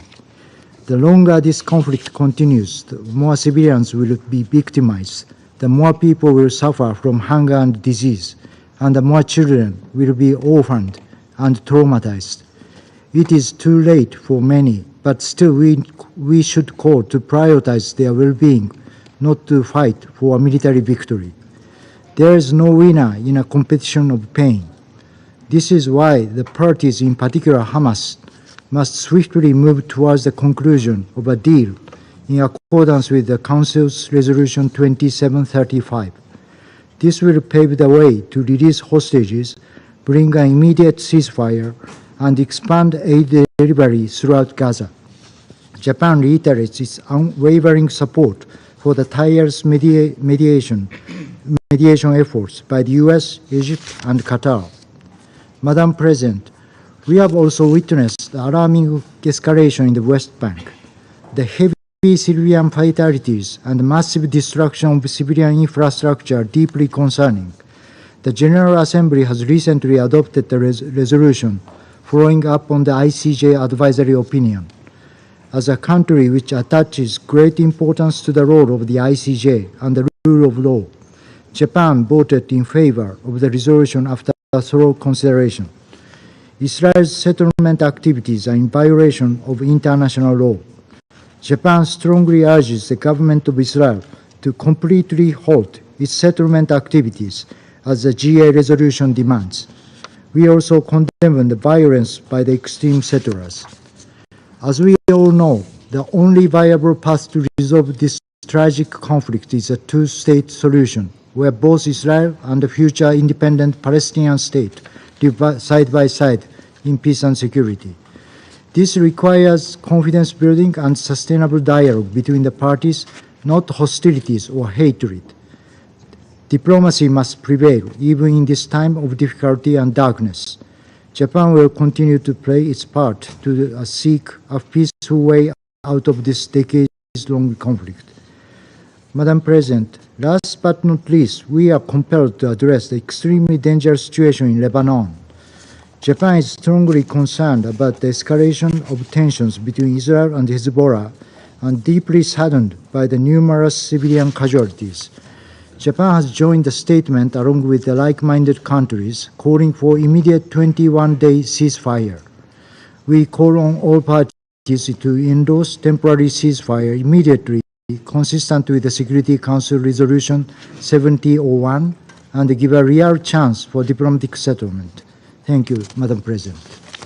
I thank the representative of Japan for the statement, and I give the floor now to the representative of Switzerland. Merci Madame la Présidente et je vous remercie pour l'organisation de ce briefing de haut niveau. Je salue également la présence parmi nous de nombreux ministres. Elle témoigne de la volonté de la communauté internationale de prévenir le risque d'une escalade encore plus grave et de retrouver le chemin de la paix. Mes remerciements vont également au secrétaire général pour son briefing au Conseil. La Suisse se joint à l'appel du secrétaire général à une désescalade immédiate dans la région. Nous sommes profondément préoccupés par la situation au Liban, notamment après les frappes qui ont fait plus de 700 morts cette semaine, et nous condamnons le fait que ces frappes aient fait beaucoup de victimes civiles. L'attaque massive qui s'est produite aujourd'hui dans le sud de Beyrouth, ainsi que les roquettes qui continuent d'être tirées sur Israël, sont extrêmement préoccupants. Nous appelons toutes les parties à un retour immédiat à la cessation totale des hostilités et à l'application intégrale de la résolution 1701. Toutes les parties doivent exercer la plus grande retenue et prendre toutes les précautions nécessaires pour protéger les civils en conformité avec leurs obligations en vertu du droit international humanitaire, conventionnel et coutumier. La Suisse soutient les efforts diplomatiques en cours pour arriver à une cessation des hostilités de part et d'autre de la ligne bleue. La spirale de violence contre laquelle ce Conseil s'est unanimement exprimé depuis les actes du terreur du 7 octobre que nous avons fermement condamnés doit impérativement cesser. Excellences, comme mesure immédiate, aussi pour une désescalade dans la région, la Suisse continue à appeler à un cessez-le-feu immédiat à Gaza, à la libération immédiate et inconditionnelle de tous les otages, ainsi qu'à un accès humanitaire sûr, rapide et sans entrave. Les parties doivent respecter leurs obligations de droit international. La Suisse renouvelle son soutien à l'engagement de l'ONU et en particulier à nos collègues humanitaires qui sont si souvent une cible dans ce conflit. En mai dernier, l'adoption par ce Conseil de la résolution 2730 a réaffirmé que la protection du personnel humanitaire, du personnel des Nations Unies et du personnel associé est une obligation en vertu du droit international humanitaire. Sans protection du personnel humanitaire, de leurs locaux et de leurs biens, la récente campagne de vaccination contre la polio à Gaza n'aurait tout simplement pas pu être menée. La première phase de cette campagne a pourtant prouvé que les Nations Unies peuvent remplir leur mission d'aide humanitaire s'il existe une volonté politique de mettre en place le cadre nécessaire à cet effet, conformément aux obligations du droit international. Il est grand temps que les parties respectent ces obligations et que l'accès humanitaire sûr et sans entrave à toutes les personnes dans le besoin soit enfin garanti de manière durable. Les mesures que requiert le respect du droit international humanitaire ont un impact crucial sur la vie et le bien-être des civils. La Suisse continuera d'insister sur l'obligation qui lie tous les États, selon l'article 1 commun aux conventions de Genève, de respecter et faire respecter le droit international humanitaire. War have rules. Dans cet esprit, la Suisse exécutera le mandat qui lui a été conféré par l'Assemblée générale dans la résolution qu'elle a adoptée le 18 septembre. Nous organiserons une conférence de haute partie contractante à la 4e Convention de Genève dans les 6 prochains mois. Le strict respect de la mise en œuvre du droit international humanitaire est aussi un pas fondamental vers la désescalade régionale qui est elle-même une étape cruciale vers la paix. Madame la Présidente, Excellences, la paix passe par la volonté politique et par la mise en œuvre des résolutions de ce Conseil. C'est le cas pour celles qu'il a adoptées depuis le 7 octobre à propos de Gaza et qui contiennent tous les éléments nécessaires à la désescalade et à la relance d'un processus de paix viable. Mais la paix passe aussi par la mise en œuvre des résolutions précédant le 7 octobre, comme la 2334. Comme l'affirme l'avis consultatif de la CIG du 19 juillet dernier, que la Suisse soutient, l'illégalité de l'occupation israélienne du territoire palestinien, qui a cours depuis 1967, ne fait maintenant aucun doute. Elle doit cesser et un horizon politique doit être rétabli. À ce propos, la Suisse salue le fait que l'Assemblée générale est appelée à la tenue, durant la 79e session, d'une conférence internationale en vue de l'instauration d'une paix globale, juste et durable au Proche-Orient. La solution à deux États est le seul socle à même de garantir la paix entre Israéliens et Palestiniens et la stabilité dans la région. Nous devons contribuer à reconstruire, sans plus tarder, ce fondement des deux États démocratiques, Israël et la Palestine, dont Gaza fait partie intégrante, vivant côte à côte en paix, à l'intérieur de frontières sûres et reconnues. La Suisse est prête à s'engager en ce sens aux côtés de l'ONU, des membres du Conseil et des États de la région. Je vous remercie. I thank the representative of Switzerland for the statement. I now give the floor to His Excellency Mr. Ayman Safadi, Deputy Prime Minister and Minister for Foreign Affairs and Expatriates of Jordan. بسم الله الرحمن الرحيم. معالي الرئيسة ديوتانيا، الزملاء الأعزاء، قبل أيام تجرأت طفلة فلسطينية إسرائيلية أن تقول ما حرمته إسرائيل. الحقيقة قالت إن في غزة أطفالا يجوعون لا بيوت بقيت لهم، فواجهت جحيم الكراهية التي زرعها التحريض الإسرائيلي العنصري المتطرف في عقول أطفال لم يتجاوزوا 13 من أعمارهم.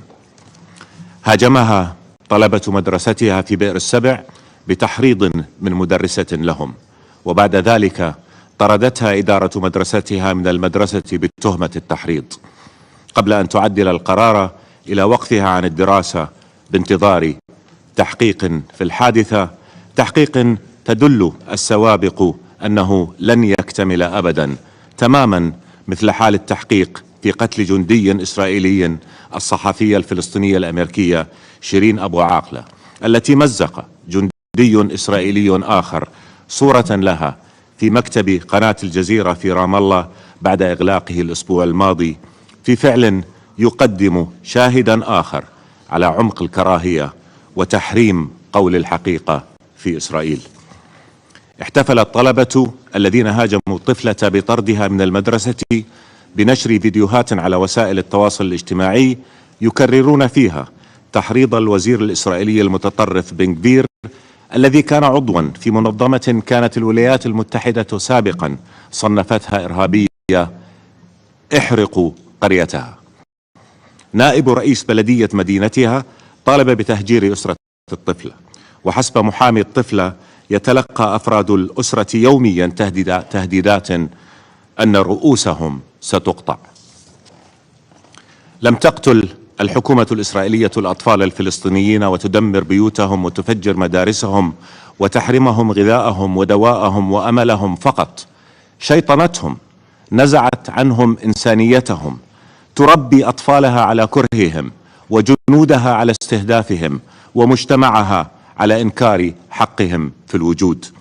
هذه هي العقائدية العنصرية اللا إنسانية التي جعلت من جرائم الحرب ضد الشعب الفلسطيني في غزة والضفة الغربية المحتلين فعلا يفخر به جنود جيش الاحتلال الإسرائيلي على وسائل التواصل الاجتماعي. هذه هي الكراهية التي حركت أرجل الجنود الإسرائيليين التي ركلوا بها جثامين شباب فلسطينيين من فوق السطوح في الضفة الغربية لتسقط أمتارا نحو الأرض، ولتسقط ادعاءات أخلاقية قتلتهم. شيطنت الحكومة الإسرائيلية الفلسطينيين فمكنت إرهاب المستوطنين ضدهم، وشرعنت سرقة أرضهم، وطغت في سلب حقوقهم. حرب إسرائيل على غزة تبدي وحشي لهذه الكراهية، هي حرب تطهير عرقي إلغائية تستهدف محو الوجود الفلسطيني على الأرض الفلسطينية.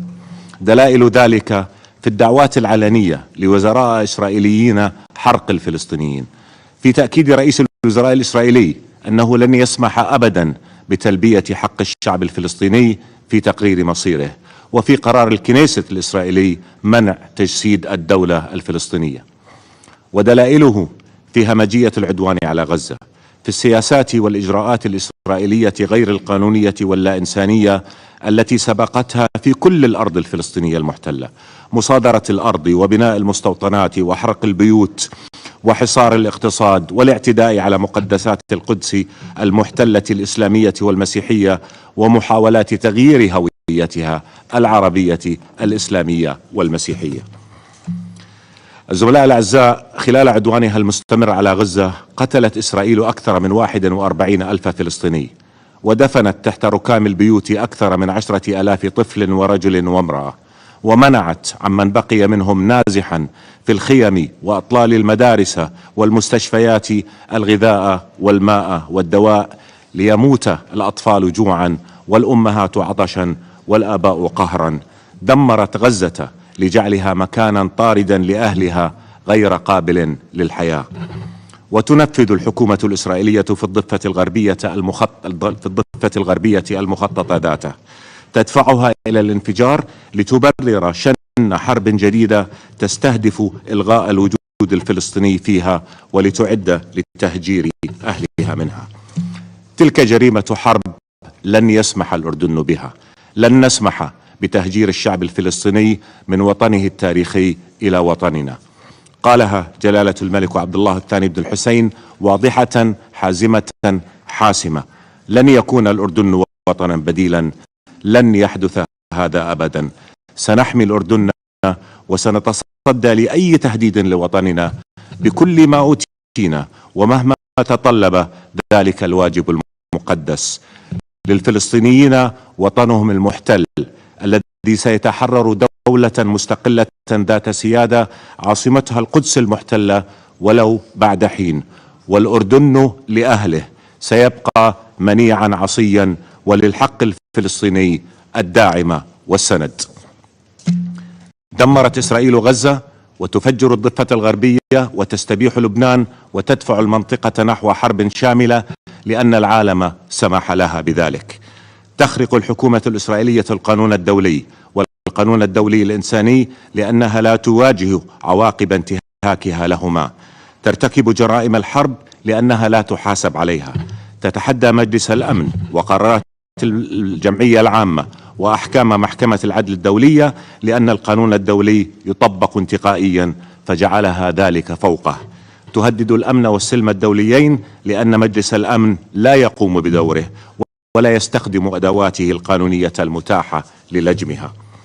رأي محكمة العدل الدولية بين لا يقبل التأويل: الاحتلال الإسرائيلي للأرض الفلسطينية غير قانوني، كل ما نتج عنه باطل. هذا الرأي يجب أن يستحيل واقعا تنفيذا للقانون الدولي وحماية لفرص تحقيق السلام. فالاحتلال هو الشر كله، هو سبب كل المآسي التي عاشتها وتعيشها المنطقة، هو الذي يدفعها نحو الهاوية، هو الخطر الأكبر. الزملاء الأعزاء، حكومة تجذر الكراهية والعنصرية في مجتمعها لا تريد السلام، والكراهية والعنصرية عدو المجبول عليهما كما هما خطر على ضحيتهما.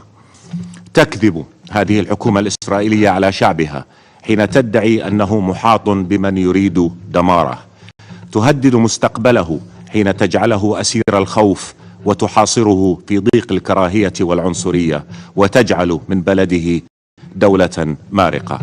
فكل الدول العربية دانت قتل المدنيين الإسرائيليين، وكل الدول العربية تريد السلام العادل الذي قدمنا من أجل تحقيقه مبادرة شاملة تضمن أمن إسرائيل وقبولها في منطقتنا في إطار حل ينهي الاحتلال ويضمن حق الشعب الفلسطيني في الحرية والكرامة والحياة والدولة المستقلة ذات السيادة على ترابه الوطني. لكن الحكومة الإسرائيلية رفضت السلام، اختارت الحرب، قتلت من الأطفال ما لم تقتل أي حرب منذ عقود، فدخلت قائمة الأمم المتحدة السوداء لقتلة الأطفال، سجلت رقما قياسيا في قتل موظفي الأمم المتحدة وعاملي الإغاثة الإنسانية. ولأن المجرم يخشى الحقيقة قتلت الصحفيين ومنعت الإعلام الدولي من دخول غزة التي أحالتها ساحة أكبر جريمة حرب في التاريخ الحديث. ذاك أنه إذا دخل الإعلام الدولي وغزة سيكتشف العالم حجم الموت والدمار والظلم والبؤس الذين سمح مجتمعنا الدولي لإسرائيل أن تلحق بأهل غزة. حين ذاك سيرى العالم حجم العار الذي سيعيب إنسانيتنا لأجيال قادمة. جريمة أن يسمح لحكومة عقيدتها التطرف ومنهجها القتل أن تسرق مستقبل المنطقة. كفى. أوقفوا الظلم. افرضوا القوانين الدولية والقيم الإنسانية. كلكم تؤيدون قيام الدولة الفلسطينية على أساس حل الدولتين سبيلا لتحقيق السلام العادل. ترجموا اقتناعكم واقعا. اعترفوا بدولة فلسطين وضموها إلى الأمم المتحدة عضوا كاملا. كلكم ترفضون الكارثة الإنسانية التي يفاقمها العدوان الإسرائيلي على غزة. افرضوا إذن وقف استخدام التجويع سلاحا. اكسروا الحصار ولبوا دعوة جلالة الملك فرض جسر إنساني مستدام يوقف موت الفلسطينيين جوعا وعطشا ومرضا. خطر سقوط المنطقة في أتون حرب إقليمية حقيقي يتفاقم كل يوم. أوقفوا هذا الخطر قبل فوات الأوان. في جعبتكم من الأدوات القانونية والسياسية والعملانية ما يستطيع دحره. استخدموها. افرضوا العقوبات. أوقفوا تزويد إسرائيل السلاح. نفذوا قراراتكم السابقة. انقذوا الفلسطينيين والإسرائيليين من تطرف هذه الحكومة الإسرائيلية وظلاميتها وجرائمها، واحموا المنطقة والعالم من تبعات عدوانيتها التي لن تقف عند حدود الشرق الأوسط. الزملاء الأعزاء، قتلت إسرائيل عشرات الآلاف من الفلسطينيين، وتستطيع آلة حربها أن تقتل أكثر، لكنها لن تستطيع أن تقتل إرادة الشعب الفلسطيني في الحياة، ولن تستطيع وقف نضاله من أجل الحرية. سيظلون يدقون بابها جيلا بعد جيل. هذا هو التاريخ، وهذا ما سيكونه المستقبل. للشعب الفلسطيني حق يجب أن يناله إذا ما كان للمنطقة أن تنعم بحقها في الأمن والسلام. الزملاء الأعزاء، سيكسر نور الحق الفلسطيني عتمة الظلم الإسرائيلي، وستنتهي جولة الباطل الإسرائيلية عاجلا أم آجلا. اجعلوا ذلك عاجلا حتى لا يجعل القهر والظلم المستقبل كما الراهن دوامات صراع وقتل وبؤس وحروب. كفى. جاوز الظالمون المدى. أوقفوا هذا الظلم. شكرا لكم. I thank His Excellency Mr. Safadi for his statement. I now give the floor to His Excellency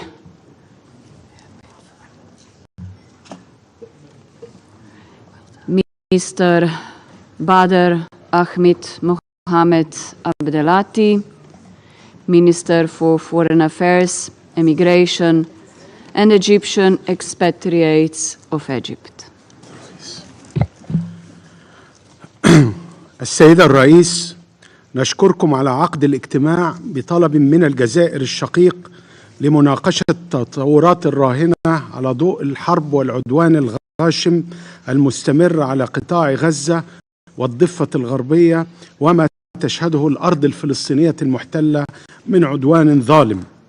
لقد جلسنا بينكم مرات عديدة منذ بداية الحرب على الشعب الفلسطيني بقطاع غزة، وناشدنا المجلس مرارا وتكرارا للتدخل بصورة مباشرة لوقف الاعتداءات الإسرائيلية الوحشية التي يعاني منها المدنيون في قطاع غزة منذ ما يقرب من العام، وإنهاء الحصار والتجويع لشعب أعزل وأطفال أبرياء حرموا من عائلاتهم وما زالوا يعانون من أخطار المجاعة والأمراض المعدية في ظل كارثة إنسانية مروعة صنعها الاحتلال الإسرائيلي الغاشم، والتي أودت بحياة أكثر من 41,000 فلسطيني، أغلبهم من النساء والأطفال، فضلا عن 100,000 من الجرحى ومن هم تحت الأنقاض وفي عداد المفقودين.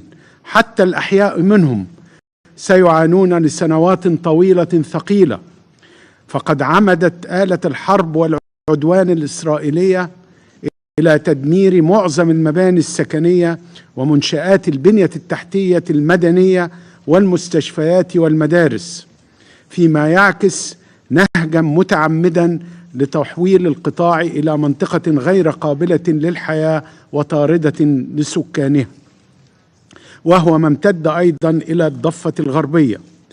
ورغم كل المناشدات الدولية لإسرائيل بوقف نزيف الدماء وإيقاف القتل المستمر واستهداف المدنيين، ورغم مساعي الوساطة المستمرة لمصر مع قطر والولايات المتحدة، ورغم قرارات مجلس الأمن العديدة، ورغم قرارات محكمة العدل الدولية، ورغم ما وصل إليه القطاع من وضع إنساني كارثي، أمعنت قوات الاحتلال في الانتقام من أهل غزة، واستخدمت التجويع والحصار كسلاح ضد الفلسطينيين، وفرضت عليهم النزوح والتهجير من منازلهم، واحتلت الجانب الفلسطيني من معبر رفح، ومنعت وكالات الأمم المتحدة والمنظمات الإغاثية من توزيع المساعدات داخل القطاع، وتركت المدنيين بلا متاع ولا دواء ولا غذاء كاف وعلى مدار أشهر طويلة، بما أفضى لكارثة إنسانية طويلة. السيدة الرئيس، لقد رفضت مصر والدول العربية قتل واستهداف المدنيين منذ بداية الأزمة، وأكرر لكم أمام أعين العالم أننا نبذنا العنف بكافة أشكاله ضد سائر المدنيين، ولكننا وجدنا إمعانا من قبل إسرائيل في الانتقام وتوسيع رقعة الصراع وتحويله لمواجهة إقليمية شاملة بالمنطقة، والآن تستهدف المدنيين الأبرياء